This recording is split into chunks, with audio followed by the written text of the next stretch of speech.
Buenos días, estimados estudiantes de segundo de secundaria. Vamos a ver el día de hoy en el curso de Historia del Perú sobre el virrey Francisco de Toledo y la organización del virreinato.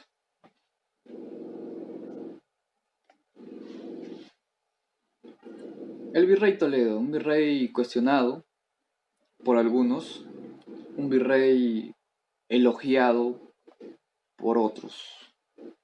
Un virrey que va a tener decisiones acertadas y un virrey que va a tener decisiones que lo van a perjudicar.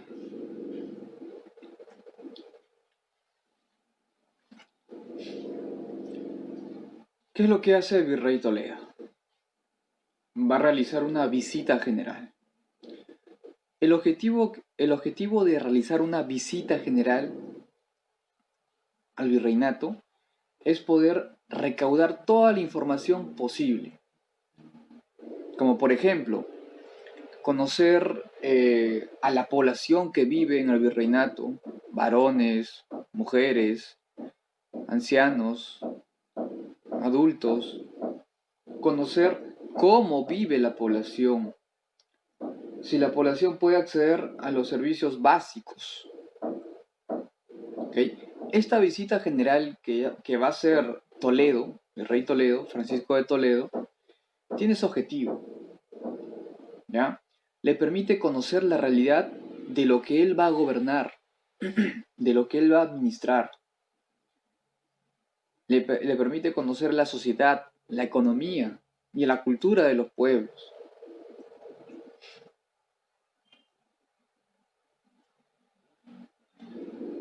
En lo que es obras, el virrey Toledo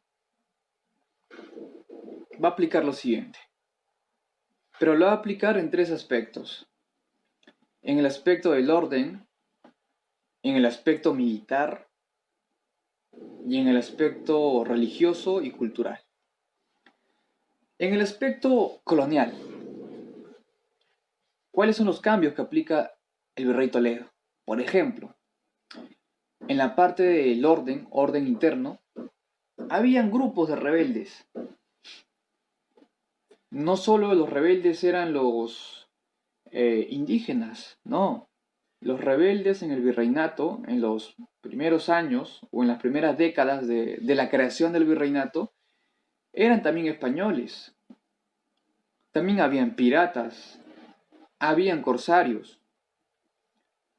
Habían rebeliones indígenas, sí, pero eran pocas. Habían rebeliones indígenas, pero eran, como se dice, diezmadas, acabadas rápidamente.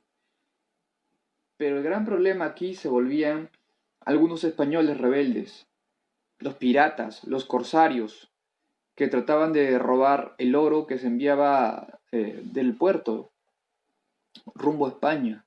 Ese era el problema. ¿Qué es lo que hace el virrey Toledo? Trata de poner orden. Pero para poner orden tiene que crear castigos especiales. Porque si los castigos son muy sencillos, muy blandos, estas personas van a incurrir en lo mismo. Una de las grandes rebeliones indígenas, por no decir la más grande, que el virrey Toledo tuvo que vivir, fue la rebelión de Túpac Amaru I, ¿ya? No nos olvidemos que Túpac Amaru I fue el último inca de Vilcabamba. Hasta el último resistió en Vilcabamba, pero fue capturado por los soldados españoles. Luego Túpac Amaru I fue llevado ante el virrey y lo van a ejecutar en la plaza de armas de Cusco, en presencia del virrey y en presencia de nobles españoles, ¿ya? Ese fue el gran reto que tuvo que enfrentar Francisco de Toledo.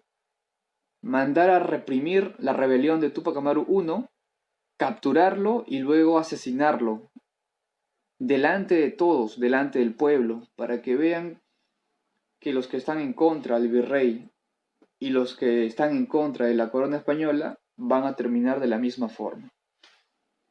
Así que tuvo, como se dice, una misión bien complicada. un trabajo bien complicado. En lo que respecta a la parte militar, el virrey Toledo tuvo que poner orden, ya tuvo que crear un ejército especializado para hacerle frente a cualquier rebelión o ataque externo. ¿Ya? ¿Quiénes van a ser los que se van a rebelar contra el virrey? Y el virrey va a utilizar a su ejército. Los indígenas, por ejemplo, que no se sometieron a la autoridad del virrey.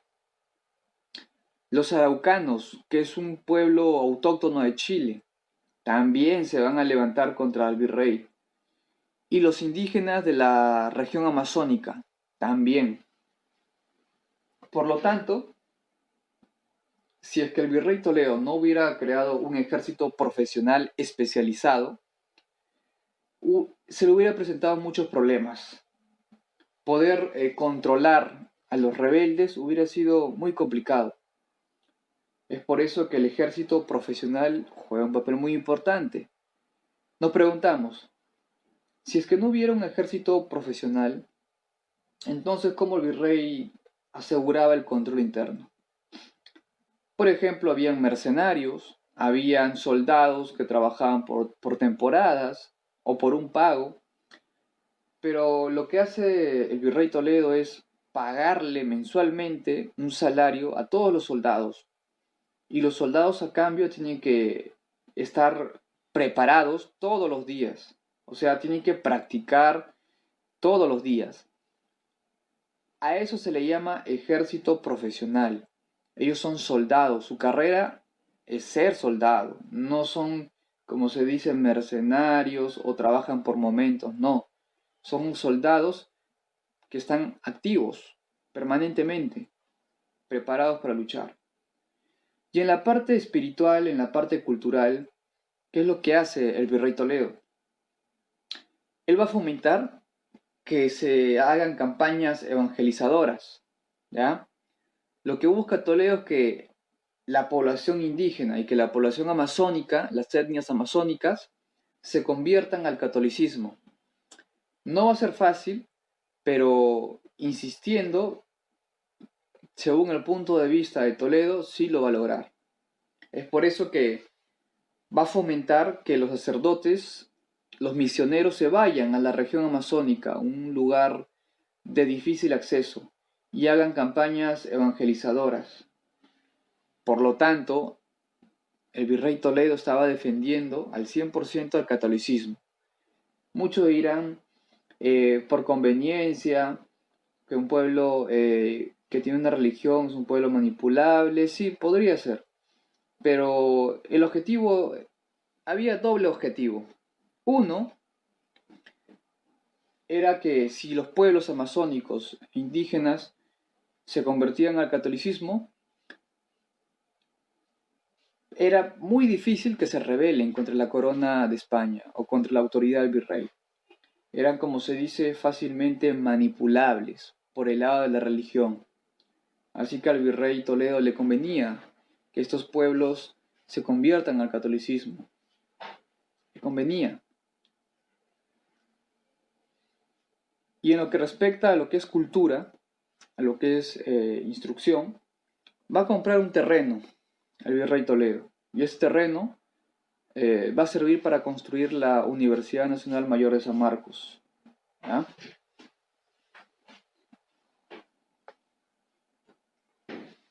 En lo que es la situación del indígena, tenemos tres tipos de trabajo y maltrato. La primera son las reducciones. ¿Ya? A ver, una reducción, para que se entienda, es un lugar alejado de los, por ejemplo, de los españoles, ¿ya?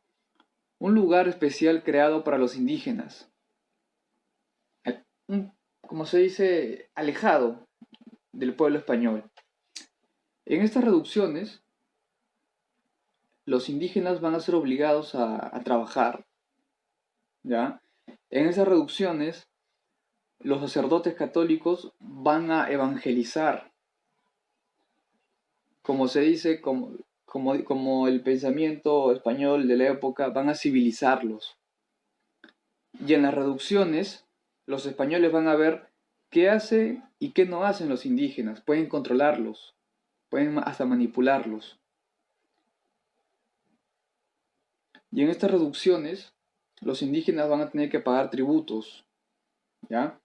Y van a tener que trabajar unas cuantas veces al año en la mita minera, o sea, en las minas, a través de las mitas. Así que una reducción es un pueblo de indígenas. Aunque también habían casos donde había pobladores africanos. El trabajo de la mita. El trabajo de la mita es un trabajo que fácilmente pasa las 12 horas, 14 hasta 15 horas diarias.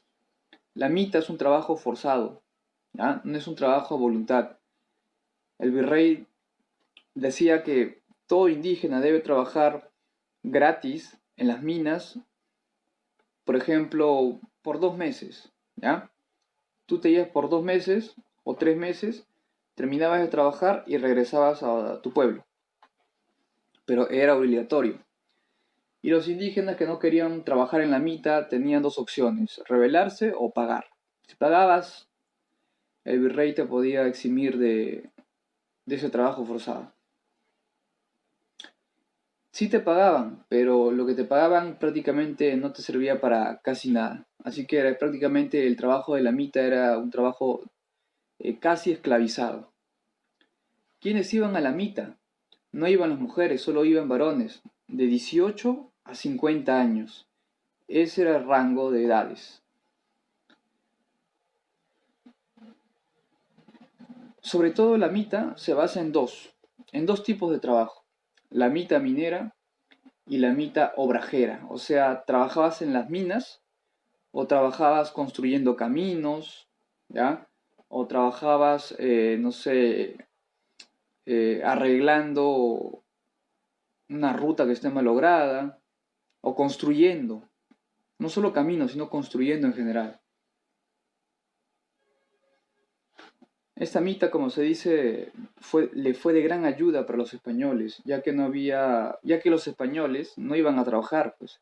Los españoles no iban a reparar las pistas, los caminos, los españoles no iban a trabajar en las minas. Ese trabajo se lo dejaron a los indígenas. Y debido a la mita minera, muchos indígenas fallecieron, por diversos motivos. Y luego tenemos otra forma de explotar al indígena, que es el tributo indígena, ¿ya? ¿Qué significa? Que todos los indígenas deben pagar un tributo, que es obligatorio, ¿ya? Es un impuesto que tú debes pagar. Lo puedes pagar de una forma que es, por ejemplo, yo debo pagar tributos con dinero y debo pagar tributos a la vez con especias. El poco dinero que yo lograba recaudar de la mita, que era prácticamente casi nada, tenía que pagarle. Y encima darle especias, o sea, condimentos. Igual, en el caso del tributo indígena, la edad mínima y máxima era 18 a 50 años. Todos los varones que tenían de 18 a 50 debían pagar.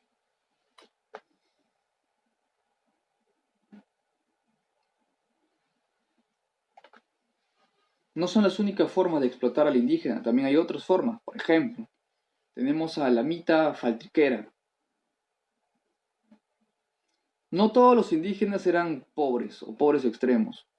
Habían algunos indígenas que tenían cierta riqueza, ¿ya? Estos indígenas que acumulaban cierta riqueza y no querían trabajar en las mitas, o sea, no querían ser explotados, como tenían dinero podían pagar. Por ejemplo, si un indígena era elegido para que vaya a las minas a trabajar y no quería trabajar porque sabía la explotación, el desgaste físico que iba a tener en las minas, ¿qué hacía el indígena? Pagaba, le decía cuánto tengo que pagar para no trabajar. Entonces le decían tienes que pagar tanta cantidad y lo pagaba. Esa es la mita de faltriquera. Luego tenemos a otra forma de explotación que son los mingados, ¿ya? Por ejemplo, Si tú no eras elegido para que trabajes en las minas, pero tú querías ganar, como se dice, un poco más, los indígenas iban a las minas, trabajaban, pero le tenían que pagar un poco más de lo que le pagaban. Eso es en el caso que tú no eras elegido eh, como minero, o sea, no te tocaba tu turno, como se dice. Tú ya habías trabajado lo que te correspondía al año en las minas, pero tú querías ganar más dinero. Entonces, ¿qué hacías? Te ofrecías para que vayas a la mina y trabajes. Y a cambio el español te pagaba un poco más. Otra forma son los pongos. Los pongos es el trabajo de servidumbre de los indígenas hacia los españoles. ¿Ya? O sea, es trabajar en la casa, limpiando, cocinando. Y otra forma son los michis o los aguatires. Los michis o aguatires van a ser los niños. ¿Ya? Estos niños van a hacer la función de ayudante. ¿Para quiénes? Para los curas y para las autoridades. En el caso de los curas vendrían a ser como especie de monaguillos, y en el caso de las autoridades españolas serían como un pequeño ayudante. ¿Cómo pueden ayudar a estos niños? Limpiando, tal vez no cocinando, pero sí limpiando, ordenando, eh, haciendo, por ejemplo, pedidos. Cuando el español necesitaba ciertos productos, lo enviaba al mercado para que compre. Pero todo lo que vemos aquí y todo lo que acabo de explicar es una forma de explotación del español hacia el indígena. ¿Pero por qué lo explota? Porque tiene la condición, tiene el poder para explotarlo.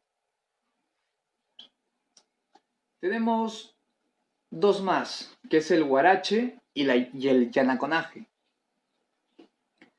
El huarache es un trabajo extremo. ¿Por qué?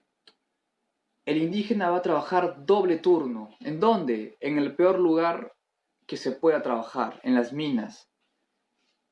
El trabajo normal era de 12 hasta 14 horas diarias en las minas, pero con este huarache el indígena trabajaba el doble, o sea, prácticamente un día. ¿Ya? Llegaba a- al extremo de fallecer por sobreesfuerzo. Estos indígenas que trabajaban a través de la forma de explotación del huarache morían, muchos de ellos. Y el yanaconaje. ¿Qué significa el yanaconaje? Que el indígena va a trabajar de por vida, ¿ya? En una tierra. Pero lo bueno sería que ese indígena trabaje en la tierra de por vida, pero para él, que sea su propia tierra, claro. Eso sería lo bueno, pero la realidad no es esa. La realidad es que el yanaconaje es el trabajo de por vida del indígena para un español, para un hacendado. Él va a trabajar la tierra de otros, ¿ok? De por vida hasta que muera. ¿Cuáles van a ser los mecanismos de poder para poder controlar al indígena? Para poder, como se dice, explotar mejor las tierras y a los indígenas. Uno es el derecho de conquista. ¿Qué significa? Que los españoles tienen el derecho de apropiarse de zonas libres. Por ejemplo, el territorio inca, el Tahuantinsuyo, es un territorio libre, según el punto de vista de los españoles. Libre porque después de derrotarlos, para ellos quedó libre. Una forma de controlar a los indígenas es a través de la evangelización, a través de las misiones evangelizadoras, ¿ya? Donde van a ir diversas órdenes religiosas a evangelizar. Pero el fin de la evangelización, como les explico, no es simplemente que crean en la palabra de Dios, no. El fin de evangelizar para los españoles es manipular. El pueblo indígena y el pueblo amazónico, si cree en Dios, si cree en el Dios, si se convierte al catolicismo, es manipulable. En cambio, si el pueblo indígena y amazónico creen sus propios dioses, va a ser muy difícil evitar rebeliones. Pero un pueblo que cree en la misma religión del opresor va a ser fácilmente manipulable. Ese es el fin de evangelizar. Otro mecanismo de poder es la moneda, ¿ya? Pero ¿qué pasa? En el Tahuantinsuyo no existía la moneda. Entonces, ¿cómo se realizaban las actividades comerciales? El trueque, el famoso trueque. Pero en el virreinato, el virrey Toledo tiene que crear la moneda, pues, que es el medio por el cual tú puedes comprar un objeto, un producto, ¿ya? Es por eso que el virrey Toledo manda acuñar monedas de oro y de plata, ¿ya? La primera moneda del Perú va a ser la cayana, que es una moneda de oro y plata. Pero no todo es explotación. También hay avances tecnológicos. Por ejemplo, la rueda. La rueda te permite movilizar productos muy pesados utilizando una fuerza regular. ¿Qué más va a llegar al Perú? El hierro, que no existía el hierro. Como metal sí existía el hierro, pero como arma no se conocía el hierro en el Perú. El hierro lo traen los españoles. Van a traer vidrio, ¿ya? Van a traer, por ejemplo, ladrillo. Van a utilizar el estilo para construir llamada la bóveda, el arco. Van a traer el arado de bueyes, la pólvora, la carabela. Todo eso va a ser influenciado de España en el virreinato del Perú. Pero sabemos que en el trasfondo todo esto va a servir para la explotación. Y por si fuera poco, el virrey Toledo sabía que evangelizar a los indígenas y a las etnias amazónicas iba a ser muy difícil, a pesar que los sacerdotes hacían las campañas de evangelización, le iba a ser muy difícil. ¿Por qué? Porque iban a haber pueblos que se iban a resistir a convertirse al catolicismo. ¿Ah? Él sabía que iba a ser complicado. Es por eso que en el año de 1570 el virrey Toledo establece el Tribunal de la Santa Inquisición, o también le llaman Tribunal del Santo Oficio, ¿ya? ¿Cuál es el objetivo para que este virrey Francisco de Toledo establezca la Inquisición, que ya existía, claro, en España, que ya existía en Europa, solo simplemente va a copiar, ¿ya? ¿Cuál es la justificación de Toledo, del virrey Toledo, para establecer la Santa Inquisición? ¿Cuál es su objetivo? Según Toledo, es cuidar los intereses de la Iglesia Católica, proteger la fe, evitar que los herejes sigan en aumento, convertir al indígena al catolicismo, luchar contra la herejía, la brujería, y luchar contra cualquier religión que no sea la católica. Y los indígenas, según el punto de vista español, incurrían en casi todas. Así que, como se dice, Toledo se vio obligado a aplicar, desde su punto de vista.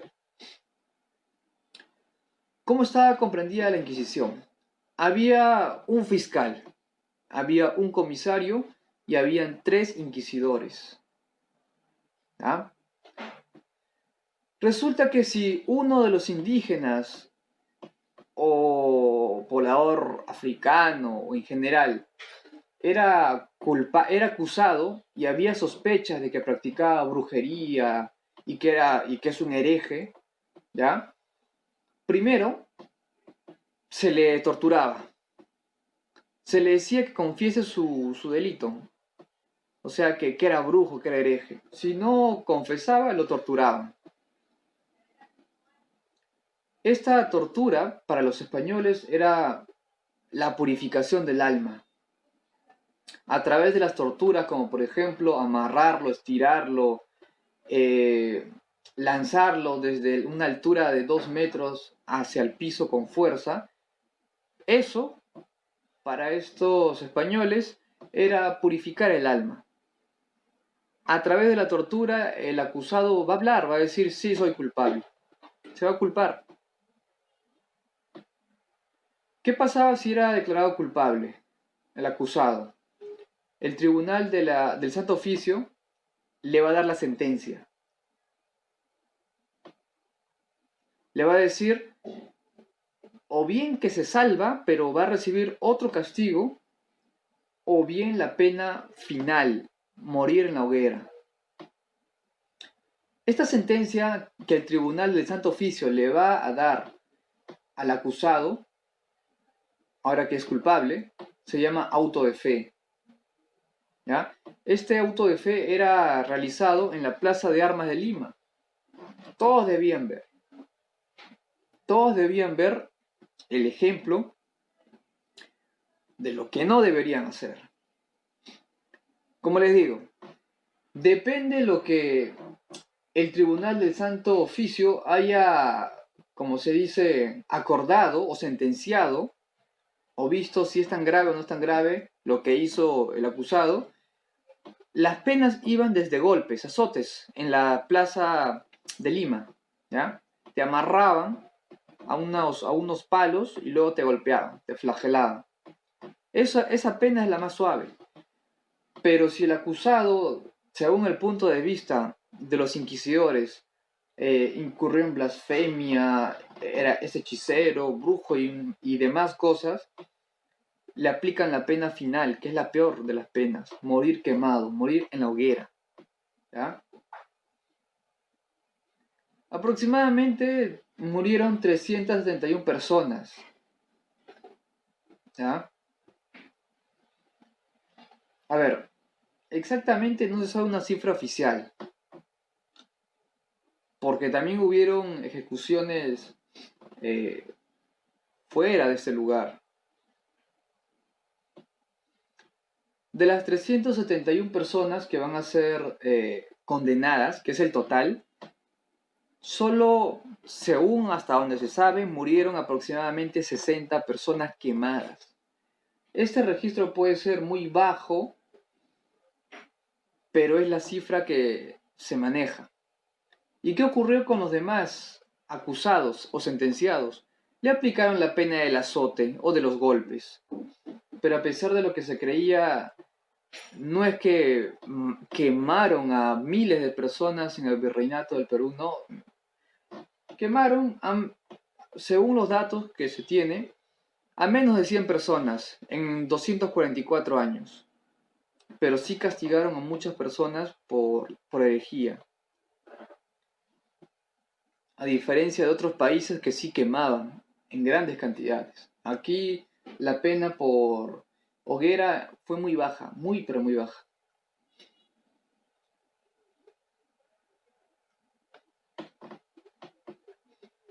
A pesar que fueron pocos los condenados a la hoguera, esto generaba un miedo en Lima, en el virreinato del Perú. ¿Ya? Veían que la Inquisición puede ser o acusar a una persona que era inocente, simplemente por no investigar lo suficiente fue quemado en vano. Así que como la Santa Inquisición fue mal vista porque no era imparcial, esta Inquisición va a ser abolida, primero en España, ¿ya? Y luego va a ser abolida en 1812 con la Constitución Liberal de Cádiz. Y como resultado, el pueblo limeño, ¿qué es lo que le va a hacer? A los lugares donde servía para que los inquisidores juzguen, lo van a destruir. Muy bien, esto sería todo, nos vemos en una siguiente